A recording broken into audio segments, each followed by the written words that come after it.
Hey everyone. Hi, I'm Damian Holbrook from TV Guide Magazine. Hey! All right, so we got some Siren fans here, I'm assuming. Yes. So first of all, you guys get extra credit for staying late on the first night of New York Comic Con, because I know this, there is stuff to do in this city, but there's also stuff to talk about season 2. So we were gonna originally open with a sizzle reel, but the cast actually wanted to watch it with us, so I'm gonna bring them out first, and then we're gonna run it. So first I'm bringing out executive producers Emily Whitesell and Eric Wald.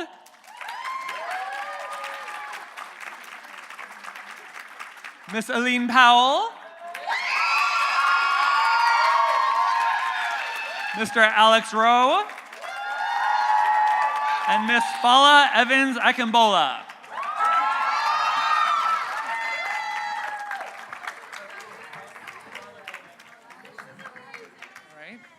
All right, and now we're gonna run the clip. All right, and also be prepared because you're gonna see something very, very cool. You guys got a yas. Yeah. All right, so we've got January 24th, 2019 comes back. All right, and we're gonna talk about season 2 in a little bit, but first I wanna congratulate these guys on an incredible first season. I'm probably like a lot of you, when you heard that like Freeform is doing a mermaid show, this was not what I was expecting. Like this wasn't even like, I'm thinking like maybe Splash, maybe H2O, right? Like maybe even like Shape of Water, but no, you went full on like monster movie. This was awesome. What was the show like when you first initially pitched it, and how much did it change by the time it landed on TV? So I wrote the pilot script on spec, so it was on the page, and definitely what was exciting was taking this classic mythology that exists around the world and kind of spinning it on its head and doing something that's a little darker. So it was a lot of it was in the pilot, and then we've just had a chance over the course of season 1 and season 2 to go even deeper and just expand on that mythology that much more. But was it, when you put it together, you were like, this is going to be a scary, like, this is a mermaid, I mean, it's a mermaid story with teeth. Yes, well, I mean, definitely Jaws was a big influence. Yeah. And I mean, I love sort of that small town vibe that Jaws has, and how it's a great monster movie, but there's moments of humor and humanity, and it kind of has it all. Right. But definitely, like, the inspiration was from, the Jaws monster aspect of it.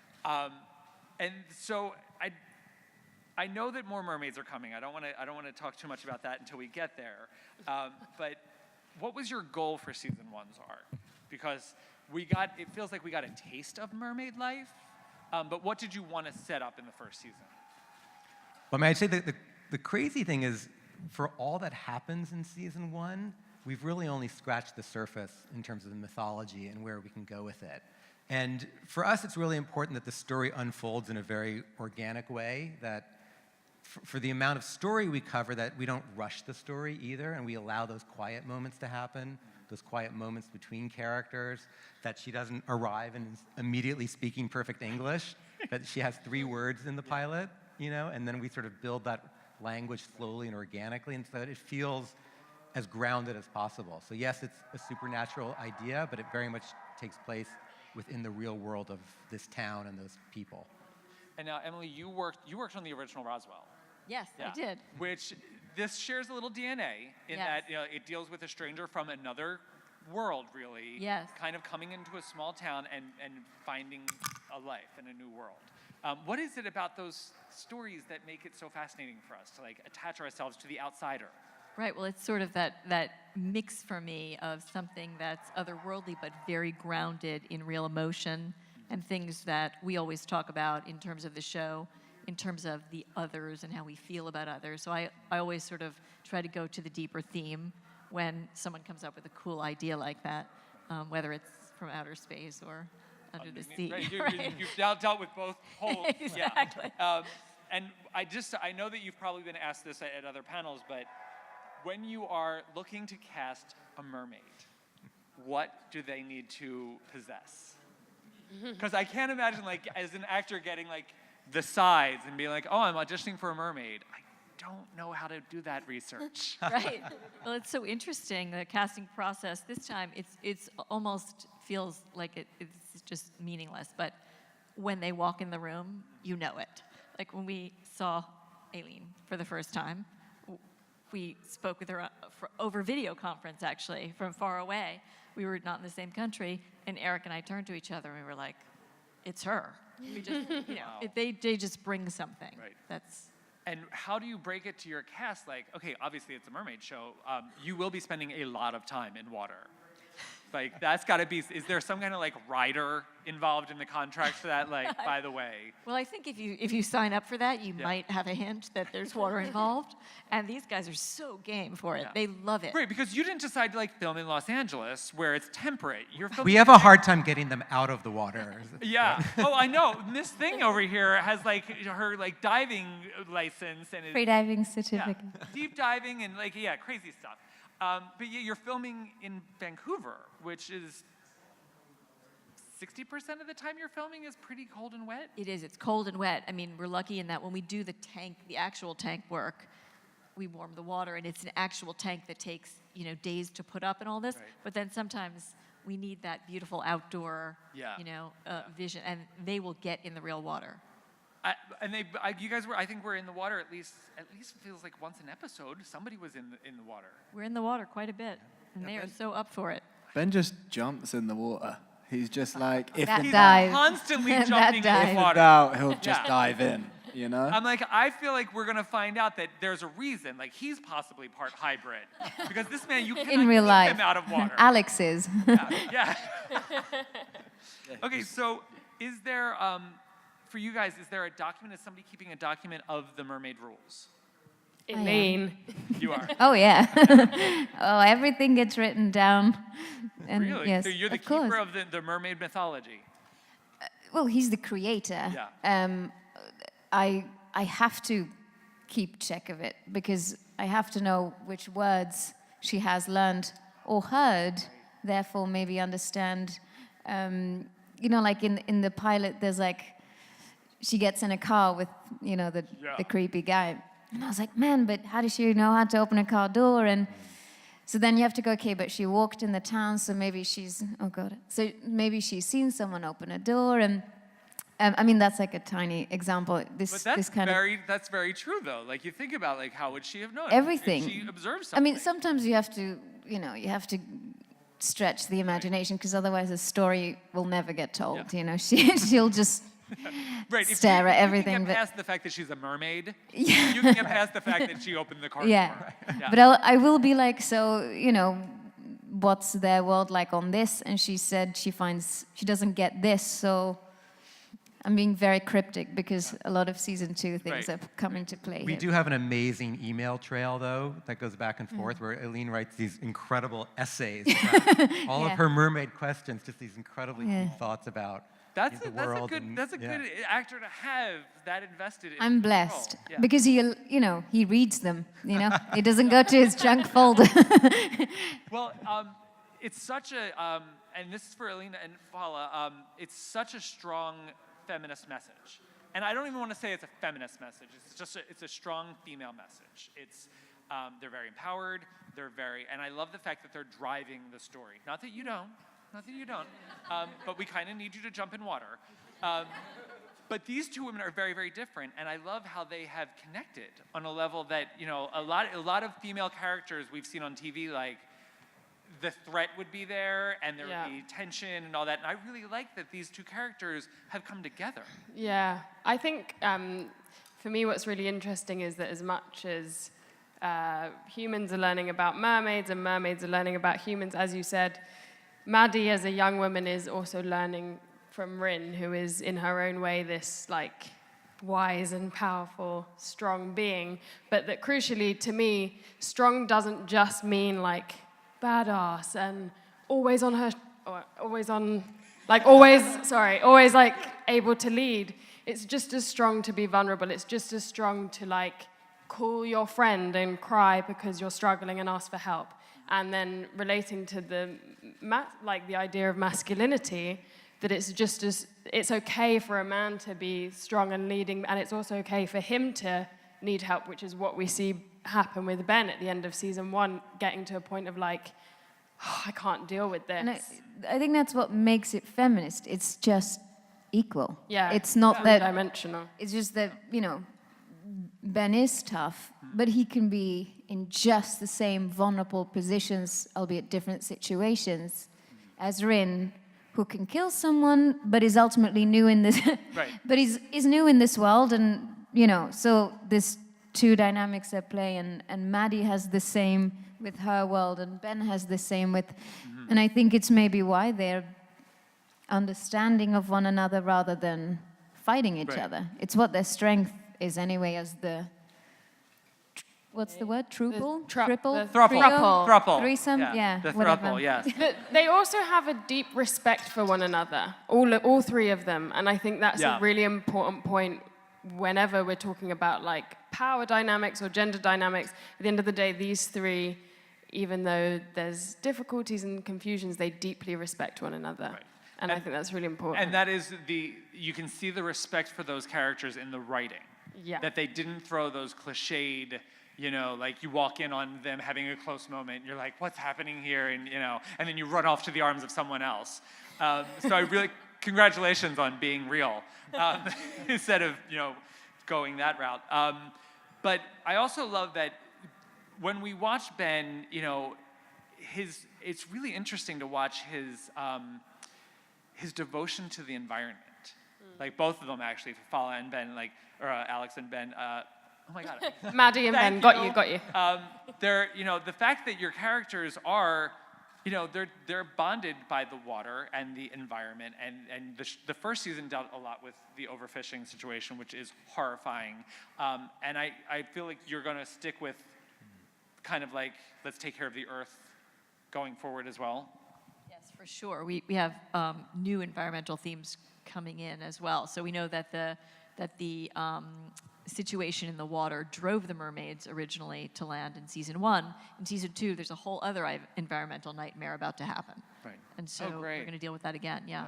And for Ben's character, Alex's character, oh my God, I'm like, I just keep looking at it and I'm seeing the character. We're all the same guy. Because his hair has grown out too. I should be not thrown by this.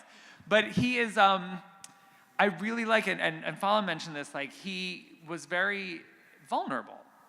This is not a guy who plays heroic. He's a normal guy who has found himself in a very extraordinary situation. But I really like that he was almost like the everyman who looks like no man I know. Also, congratulations on that. But he was actually just a normal guy. Like you'd want to have a beer with this guy. Yeah. He didn't like walk around puffing out his chest No, and like we I'm talk gonna about save it this. Yeah. all the time. He is every man. Yeah. I mean, he should feel like he's any one of us who cares about the world and the ocean and everything.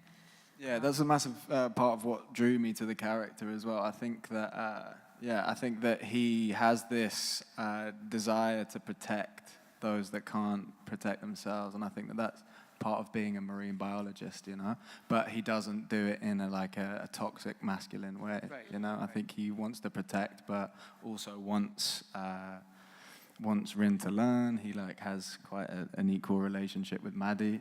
And he is vulnerable, and especially when the mermaid song gets into his head and he stops really understanding in season 1 he stops realizing what his real motives are and stuff, and is he taken in by the Siren song, or is it actually his drive?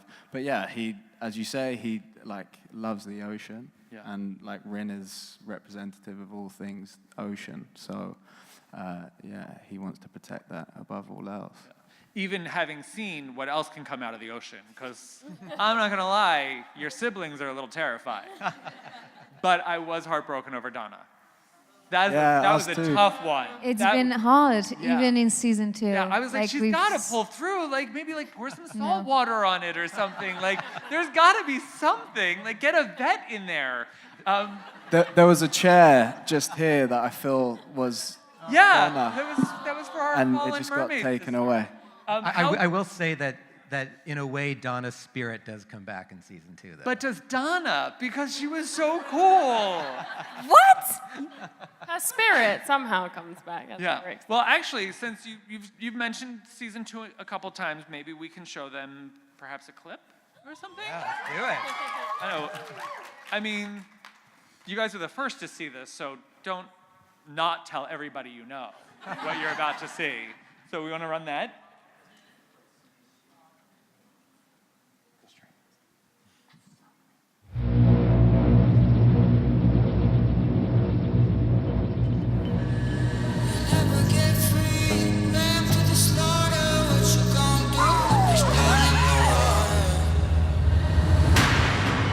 We're not done with those things.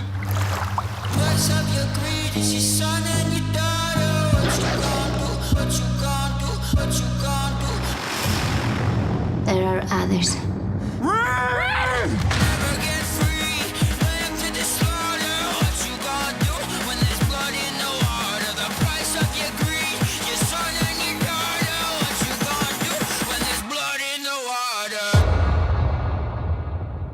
We are stronger than them.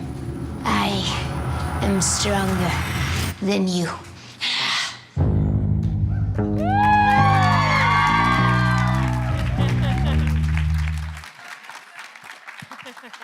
So it looks like you guys got to film in some warmer weather at some point, right? Yeah. But it also feels like just watching those scenes, it feels like you've actually expanded kind of production and like opened up the world a little bit more.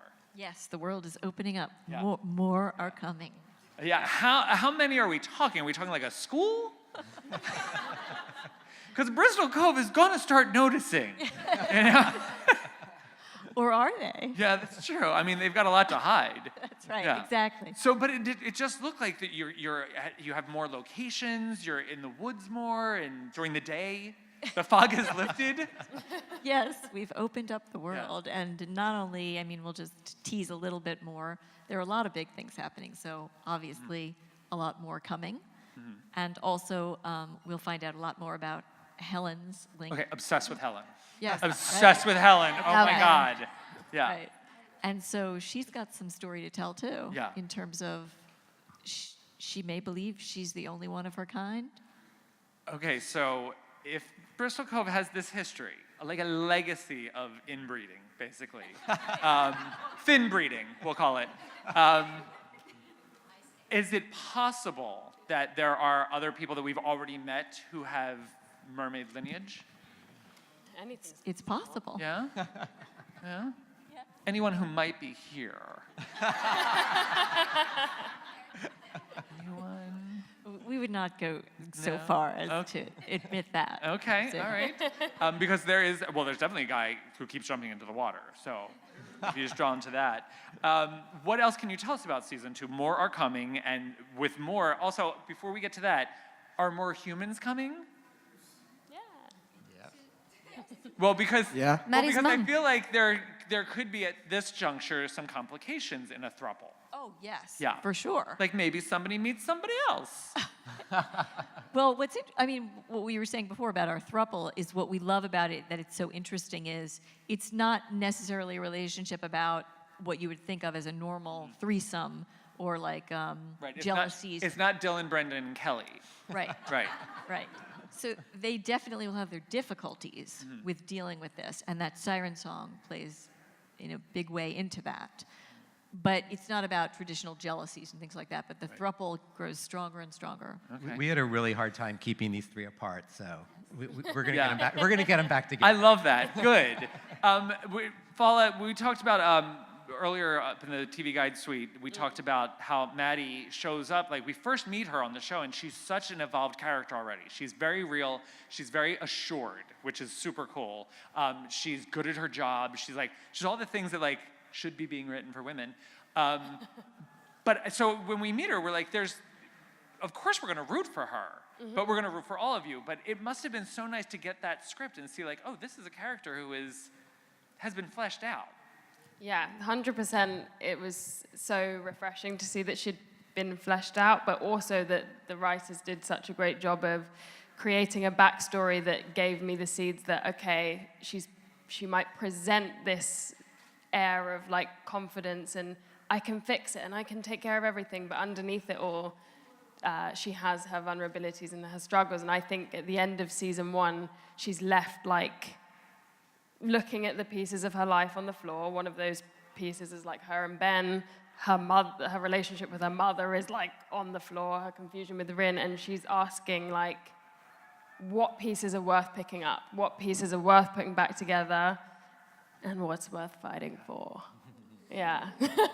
What can you guys tell us about her mom? Because you know when a scene ends with somebody going, Mom, nothing good happens after that. It was announced earlier that she is played by Garcelle Beauvais, who is an amazing actress from Spider-Man: Homecoming, and Flight, and many others. Model scene. Yeah. And I mean, their dynamic is just so powerful, and there's clearly so much history there, and it's such a fascinating thing because a lot's happened in Bristol Cove while her mom's been gone, and so she sort of comes back into this world where all of a sudden Maddie and her dad have all these secrets they have to keep from her, which creates a really interesting dynamic for Maddie to play with. Okay. Oh, I love it. I love it. I love it. Okay, Aline, part of the great stuff that we got to watch was the emotional evolution of this character. This is a character who literally, like fish out of water, came in with no real connection to what an emotional life is. And over the course of these episodes, she learns human connection, she learns empathy, distrust, trust. How has that been for you, kind of mapping out and making sure that you pace it so it does make sense? Yeah, it has been a challenge. Luckily, the scripts are kind of there for you to, they're my guide to find out where she is in that particular journey. And it's one that continues on in season 2. I feel like towards the end of season 1, Rin's just broken through that first, past the primal shell. But there's still a long way to go, especially when it comes to feeling close to someone, and then add the element of the Siren song and, the influence of that. But just feeling close to someone when you don't quite know, have a level of consciousness about intimacy or, let's say, love. There's still a journey to be made, and I think season 2 you'll see Rin looking for that next step. Okay, all right, I love that. Like the stop. Yeah.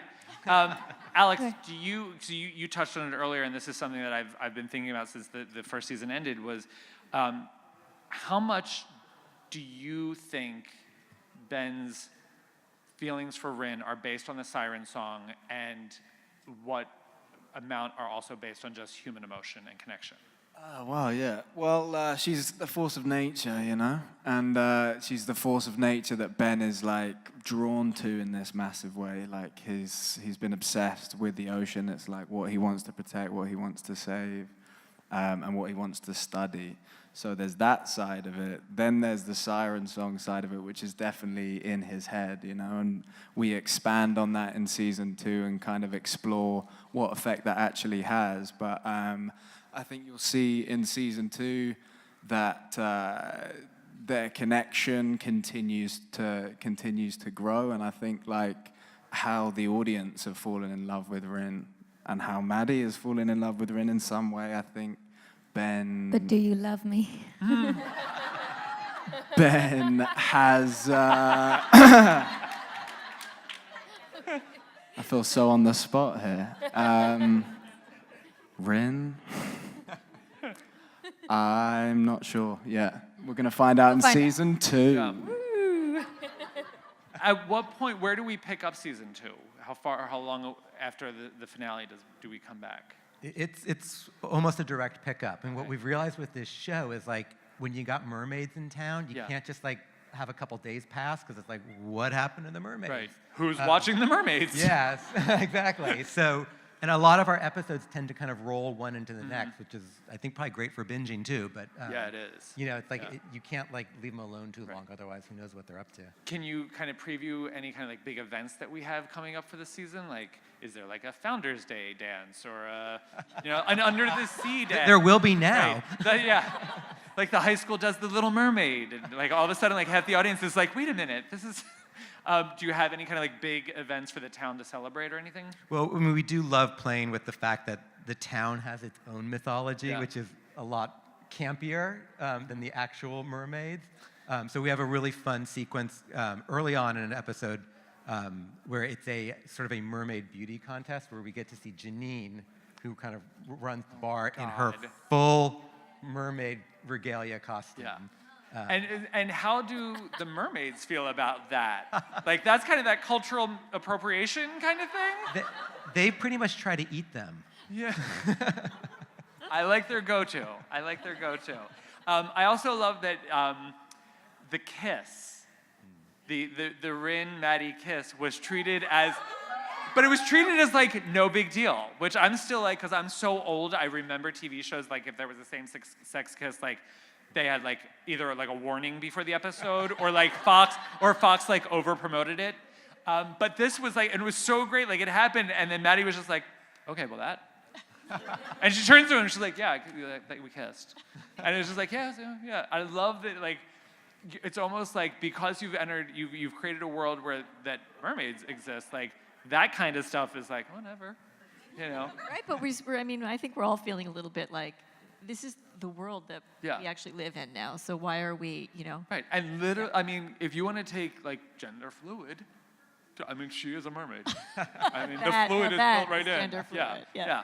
But sorry to jump in. Also, I always feel like our intimacy moments with Rin don't just come out of like let's like throw in an intimacy. There's an intense curiosity, an endless curiosity about Rin, and that's where those season 1 moments come from, and that's why I treasured them, because she wasn't like being she's genuinely like, oh, is this how you guys do it? Oh, what's this? Right. Like, Right. and that's Right. what's so exciting, because we take that for granted. We're just like, oh, hey, babe, kissing people on the cheeks. Right. For a mermaid, that's like, what?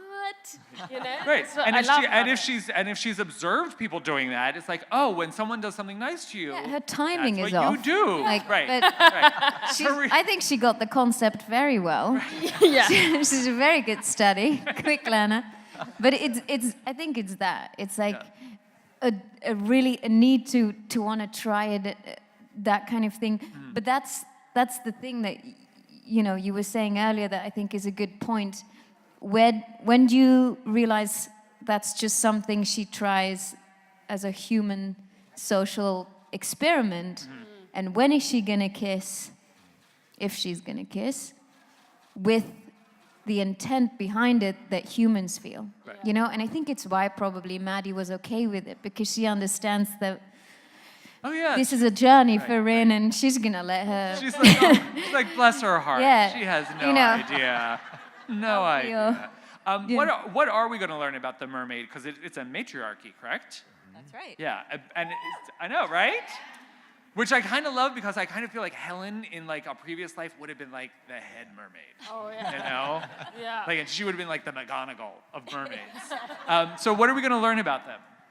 So what we're going to learn about the matriarchy itself. We're going to learn a lot about the whole mermaid world, by the way. So we have many episodes coming up. In the first 8, we'll obviously be dealing a lot with this trouble that they've been in and why they're on land and all sorts of Arthropple and other stories like that. But ultimately, we want to learn about their world as well. Eric, we always talk about the fact that Rin is fascinated by humans, as we're as fascinated by her as she is by us. And so we're going to go there and sort of learn a lot more about their world and where they come from. So we're going under. Yes, we're going under. undersea.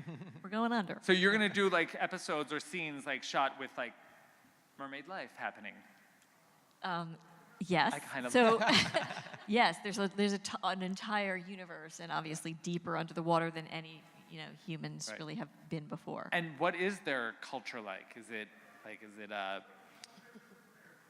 strong? Like, is it like fascist? Is it is it democratic? Is it Interesting. We do learn a lot about there's some tribalism Okay. under the water. There's some competition about territories and things like that under the water. There's also the way that they live and how we would see Right, that. and I'm sitting here listening to you like this is real. I'm like, oh my God, I can't wait. Like, I know nothing about It this. is, it's real. Right. And what a great way to actually explore that with like 2 marine biologists who would be able to get underwater to do kind of like, if they wanted to participate or witness this stuff, like they had the training. Yeah. All right, so let's talk a little bit about the water work because it's a lot. It's a lot to ask an actor, but you have like really fallen in love with it. Love it. Ow, I'm just so excited. I bashed the microphone against my teeth. But yes, I love it so much. Always loved water, but didn't know I could quite, find the secrets on a deeper level in terms of scuba diving and free diving and the world below, which I'm trying to do now. So I got my freediving 801 certificate, which is 1 breath to 10 meters, and hopefully I can get to 20 meters before Christmas. But Tell them how long you can hold your breath for. Yeah, this is crazy. okay, so but he can hold it for longer, so it's not as impressive. But I'm just gonna give you mine and then go But 3 minutes 12. Insane! I won't even wait for an elevator that long. Thank you. No, But and he then can ask hold it Alex for as 4. well. Alex, how long can you hold your breath? 4.5 minutes. Do you guys? Is Got big lungs. Is Yeah, that, wow, is that's that the an wow. American time or like European time? Because I feel like there's a translation thing. Yeah, we times all time by 2. 4.5 minutes underwater, like holding your breath. Paula? She's gonna be then I'm done. great at it. You're like holding your nose. Yeah, I've not done the free diving training yet. I'll leave that to these two. Done I do the scuba. scuba work, but yeah, my lungs are like, my mum would ask me to take a deep breath if I'm stressed, and I'm like, that's my deep breath. I cannot believe that, and I'm sure Freeform is like, this is great. Congratulations. I mean, what's really helpful, though, that they're so comfortable in the water that they're actually able to perform underwater. Yeah, Like so they're you don't have to bring in stunt doubles or anything Exactly. like that. Like you actually get performance in there, which is amazing. But do you get, yeah. That's insane, though. How much work and how much tweaking has gone into the mermaid design? We had a big learning curve. I mean, the pilot, we tried to use prosthetic tails, which we had some tail issues on the pilot. And we realized the way to go is to have them actually in the water and then do sort of digital takeovers for the tails and digital makeup on the faces, but we're still seeing their eyes, their hair, and again, we're getting their facial expressions. So you really can have those emotional moments underwater, and then you sort of layer on the mermaid design on top of that. And that's also like a skill that you can I guess put on your resume now. It's like being able to keep your eyes open underwater for that long. Yeah, the chlorine's a challenge. Chlorine's a challenge, but being in that tank, I can't quite express. It's like you have no other choice but to believe that you are a mermaid. Because if you have to be very calm, you kind of go in this trance-like state if it is a long breath hold, whatever.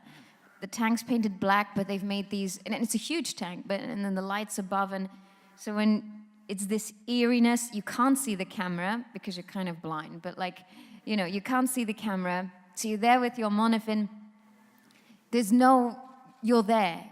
You are that character, that creature, and it's the best feeling. It is amazing, amazing, magical feeling. It's like your whole body is committing to being in a different world, magical. Yeah, I really like it. And we have like our systems. We have these like systems that are quite similar to like marine mammals and stuff.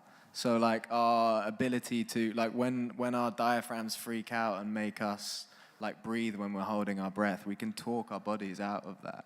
And like our bodies are so much more capable of doing things underwater than we would be aware of. And that study has been amazing for both of us to delve into. So put in as many scenes in the water as you want. Yeah, go for it. As many as you want. You And hear now, me? Fala and Alex, you guys actually shoot a lot on a boat, which can be a little off-putting as well. Oh no, we love it. But Alex is like Mr. Speedy Gonzalez on the boat, and we have a great time. So the seasickness and the rocking and all that is fine.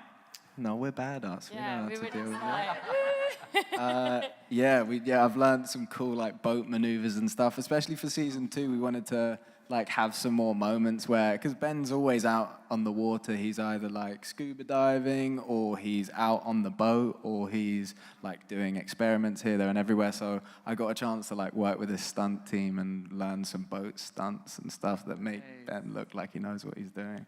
That was fun. Sorry, there's definitely some takes where it's a wide shot, so you can't see my face, but I'm next to Alex going, like, because he's going so fast on the boat. Yeah, we went pretty fast on wavy days, and the front of the boat is jumping up and down. But I think what you're referring to is the boat stuff, like some of the action stuff in like episode 7 and stuff. Sorry. No. Like you gave me a you're- segue to talk about skills. Yeah, so. when you're on like the fishing boats and like this where it's just like. Well, it's great, because our show is set in the Pacific Northwest, and we shoot in Vancouver. Yeah. So we're not trying to do Vancouver to be Kansas. We actually get to use all of those amazing locations up there. Which is gorgeous, like the seawall and all that leading up to like Stanley Park and all that. Yeah, it's amazing. And it looks amazing on screen. Like the town just looks like a town. Like I'm not an outdoorsy person, but I would totally visit that town. Like I'd put on like a slicker and I'd eat like fish. So we're gonna go to some audience questions. So if you guys want to. But I wanted to segue from what you just said, because speaking of visiting our town. Yes, the town of Bristol Cove. Yes. Little news for you guys. We are announcing that we are going to have a special contest for a very big super fan who might want to come to Bristol Cove to visit us. Yeah. So I think you have some detail about. So it's a contest that you're going to be able to enter on freeform.com, where fans can present a photo and an essay, and they will be judged by other fans as well to the top 10, and then one of those will be chosen, and then you will be flown to Vancouver, swim with the mermaids, and your photo swimming with the mermaids will be used in a scene on the show. So you will be a mermaid of Bristol Cove on television. Right. So I think it'll be announced on the website. Yeah. Very So you just go to the website after this and get your friends to vote for you. Launches October 18th. Yes. Freeform.com/Siren contest. Just know that you will be expected to hold your breath for 4.5 minutes. Yeah. All right, go ahead. Okay, first of all, nobody needs to enter the contest. I'm gonna win, okay? Just don't even enter. I've been following the show since before it was even named Siren. Eileen Victorson's is love. Obviously, I wish I could have brought him with me. We know that Ben is love, and we know that Maddie is love, and we all know that 3 is a crowd. What I'm wondering is, Yes. what we saw in the season 2 premiere, we saw Maddie and Ren holding hands, and we know that Ben has already heard your song. Does Maddie ever get to hear Ren's song? Damn. Others will be sirened. Siren. Okay. Okay, because I'm just wondering how this awesome threesome of beautiful people is going to play out. So. Our theme in the writer's room is glamorous and polyamorous. Yes. Okay, well, Nice. I am excited to watch. And we're super interested just in terms of establishing mythology and digging deeper into mythology. It's like, yeah, classically it's the men who get sirened, but what would it look like for a woman to be sirened? Nice. And also, Fala has an incredible explanation of what the song is like. A knife can be. Oh yeah, I just thought of that today. Of just that the Siren song, I was thinking of it as like a tool for the mermaids, and just like how a knife can be used to like spread butter, it could also be used to like kill someone. So as in a tool, it's about how you use the tool, and I think the mermaids can use it how they choose at any given moment. Perhaps, I don't know, but I love that idea. So. Yeah. I hope she doesn't kill either of you. no, I don't think any killing. Excellent. Thanks. Go ahead. I wanted to say, first off, that it's really great to see Maddie and Rin be together as a lot of times we have more kick-ass females on TV and everything, and she'll have a friend, but it's like a sidekick, or it's the nemesis, or it's the... But these are two women who are strong, and they're equal, and there doesn't have to be any give and take, which is really great. I had a question, do you see a little bit about Maddie's dad talking about him, the faith in the stories of the Native Americans of the Pacific Northwest? Are we going to get any more into that? Because a lot of those tribes have a lot to do with the oceans and with mythical creatures, and are we going to see any other mythical creatures besides mermaids? I love how we Like all look Thunderbird? at There you we two. You will hear much more about what Dale believes about the Haida myths and how that is connected to the water and to the creatures. Were you asking if Haida mythology will play into it? Is that the... Yeah, if the Haida mythology would play into it, or some of the ideas of there are other creatures that are part of those myths and those stories that could technically evolve similar to like the way mermaids evolved in ways, and Right. there's just a lot of really cool things that come out of those particular stories. Yes, and so we will use some of that mythology in our story. I think it's really, sometimes shows that have a mythology sometimes get in trouble when they start to expand it too much, and all of a sudden you've got like crazy undersea unicorns under the water. So we do like What keeping about episode 3, that white horse with the... So we do love keeping our mythology contained, but going really deep with it and really sort of exploring within it rather than sort of spreading it out too thin, I think. And it's also, we were just talking about this backstage too, it's so fascinating with a lot of the Native American myths, like what if they were real? Like Yeah, what if they're exactly. actually describing things they actually saw when they were out at sea? So I think that's really fascinating stuff to play with. And And totally also- random, Alex, 4.5 minutes qualifies you for the Navy SEALs program. It does. Oh, I'll amazing. give him a dingle. Go ahead. I was just wondering, you guys were talking about swimming earlier, and you mentioned a monofin.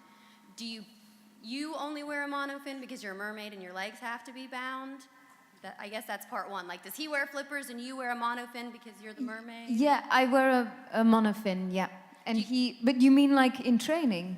Like, just when you're shooting underwater. When we're shooting, he's always flippers or barefeeting. Or strangely, like fully clothed. Yeah. Yeah, well, typically. So like with What about trainers and the weights? whole thing. Weights, yeah, we have to weigh ourselves down. We always wear a weight belt to get down, which is worse in the sea because of the salt. It's kind of rough. You have to like figure out which parts of your body weigh more than other parts.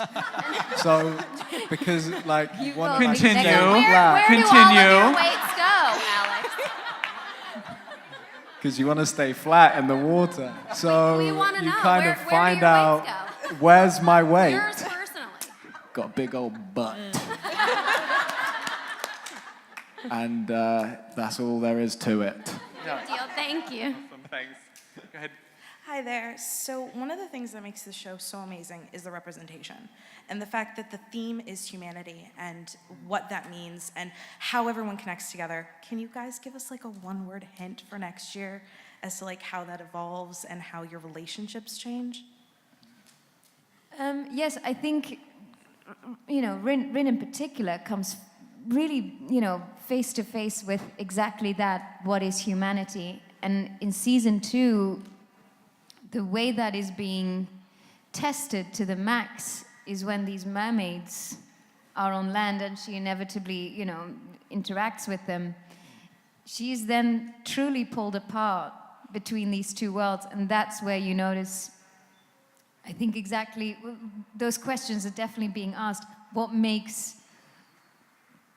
qualifies as the humane action or thought or world or setup, and which one is, the one that she chooses, or not chooses, but you know what I mean, like can find herself in, and the differences in that. And that's what the script for season 2 is really cool for that reason, like finding those two things. But I'd say relationship-wise, that's like Rin's journey with humans, Rin's journey with mermaids is the ones that are like, what is it who stands for what, kind of thing. I think with like your point at the beginning of your question also about representation and exploring humanity, it's like, it is really nice to be part of a show that's doing that, because I think we all, to a lesser or greater extent, know what it feels like to be left out of something, whether you were left out of something in school or family or university.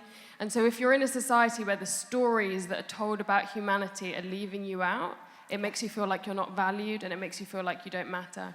And this show, I think, is part of the industry that's moving in the positive direction and trying to do that. And that representation and diversity isn't just race and skin color, it's, gender, ability, thank you, sexuality, everything. And it doesn't have to be that we're hitting you over the head with it, but it's good that you're picking up on that, because it is important. Thank you. There's even diversity in the mermaid world, Yeah. which I love. Yeah. All right, go ahead. Hi, my name's Javi. First of all, I'm starstruck that you guys are here. My question is a little bit more personal for the actors. What has been either the most humbling or rewarding experience for you guys thus far, just being on the set of Siren? Like, what have you been like, oh my gosh, I can't believe this has happened to me?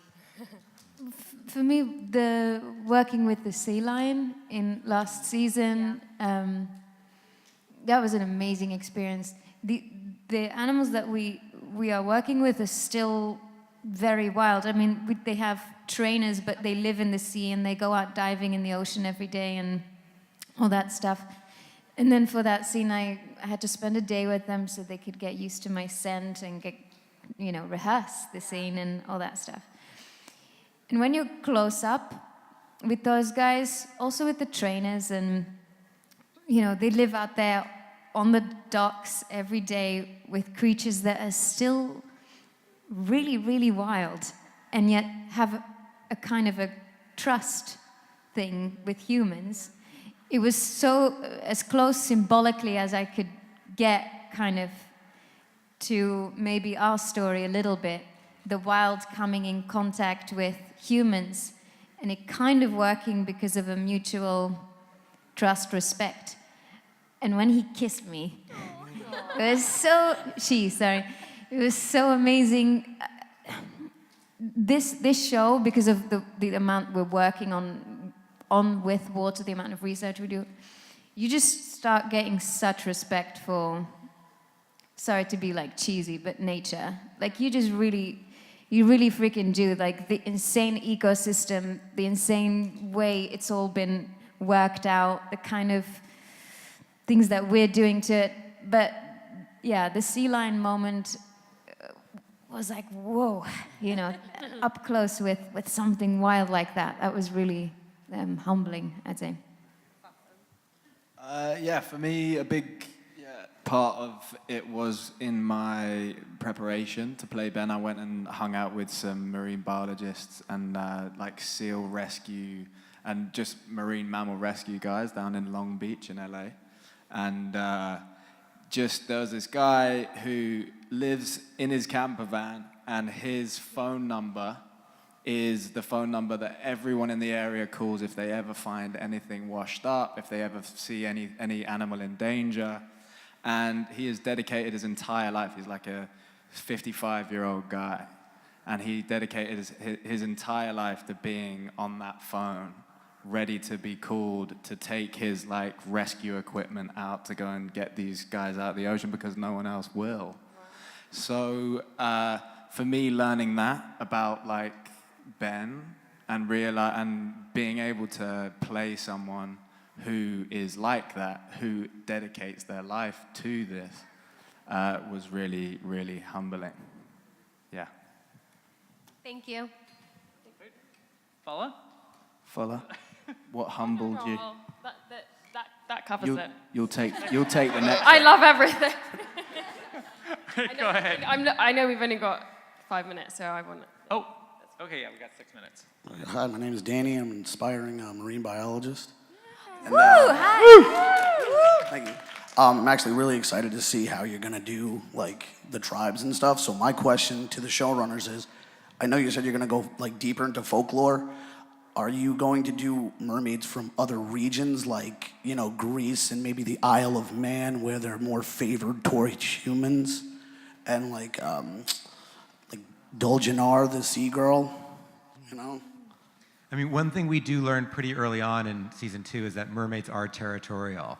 So they have a range that they can cover, and they might be nomadic within that range, but that there are other tribes and colonies beyond that. And again, like we try to model it as much on sort of real world biology, looking at packs of lions, how they relate to others, you know.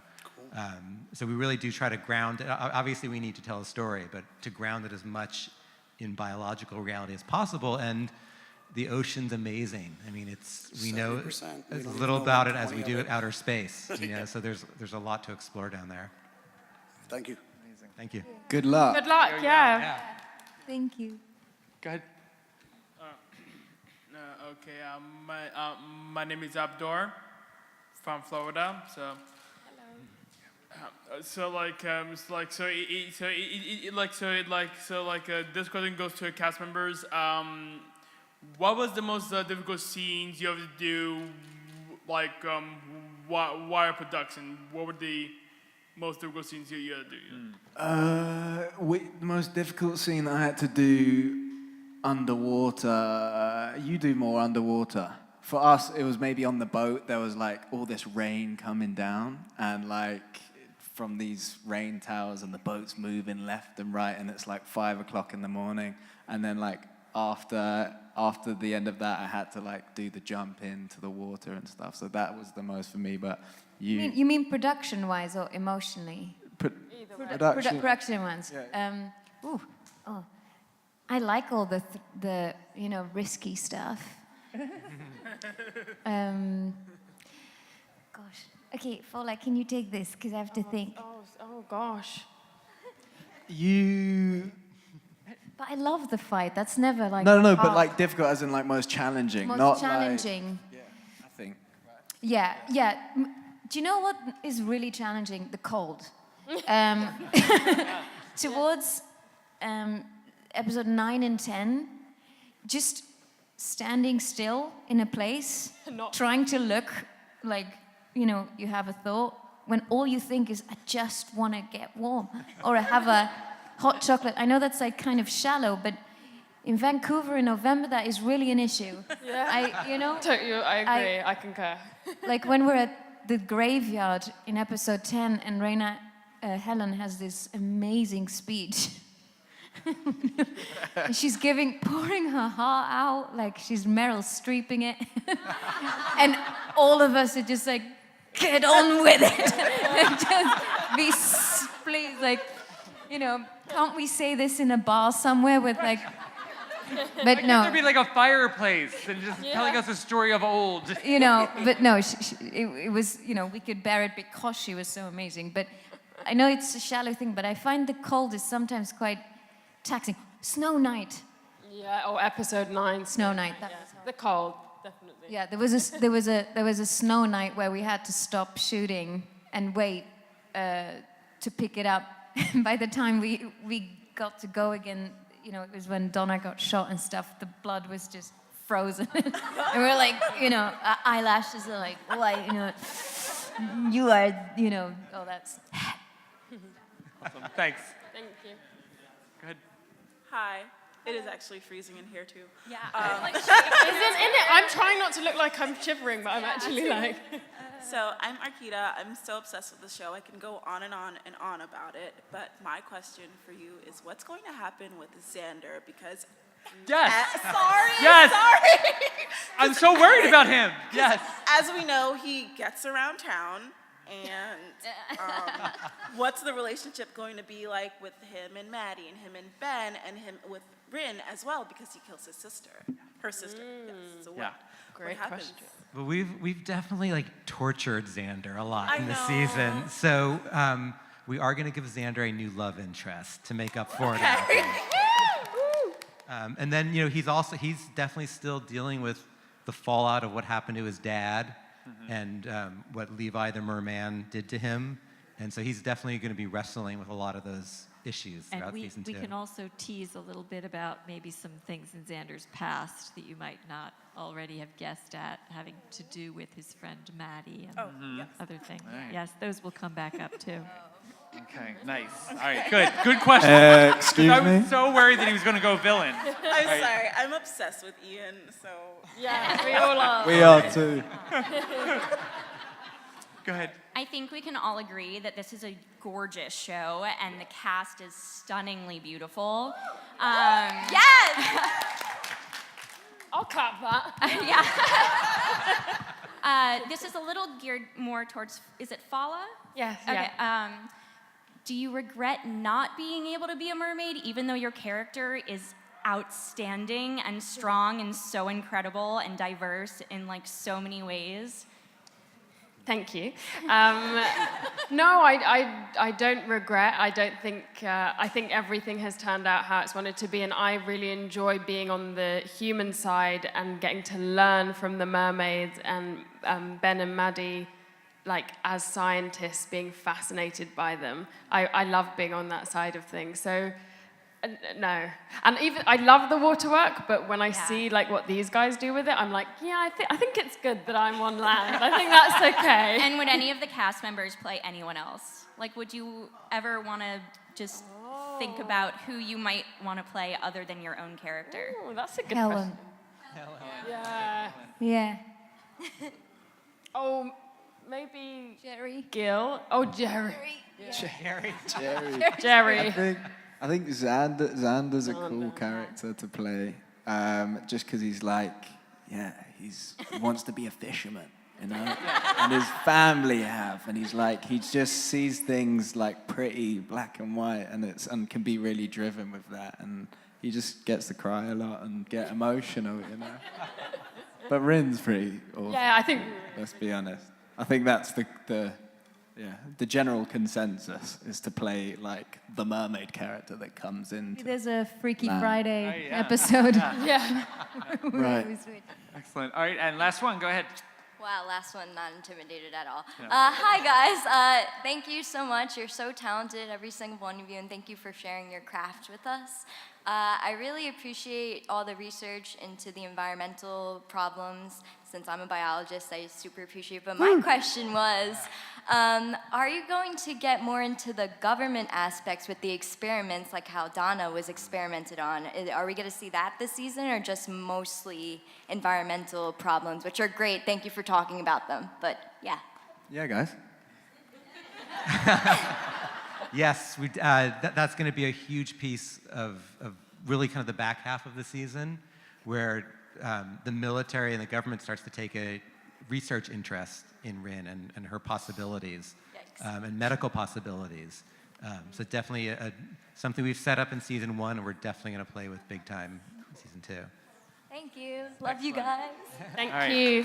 So I want to thank all of you guys. Thank you You're amazing. so much. For Fans braving are the best. cold. Yeah. I will say this. Staying in the cold. I want to say this. At TV Guide, we deal with a ton of fandoms, and I will say that this show's fandom is so graceful. We have and, like, the respectful. nicest. They're so nice. There is not one mean person in the they're Siren so fandom. sweet and we nice. only have Yeah. nice people. It's really like, I feel it's very inclusive, it's very kind, it's very welcoming. Yeah, so congratulations to you. Yeah, guys thank are you guys awesome. so And much. don't forget, Awesome. January 24th, 2019, Siren Season 2 on Freeform. Thank you to the cast and crew of Siren. Thank you. Thank you, guys.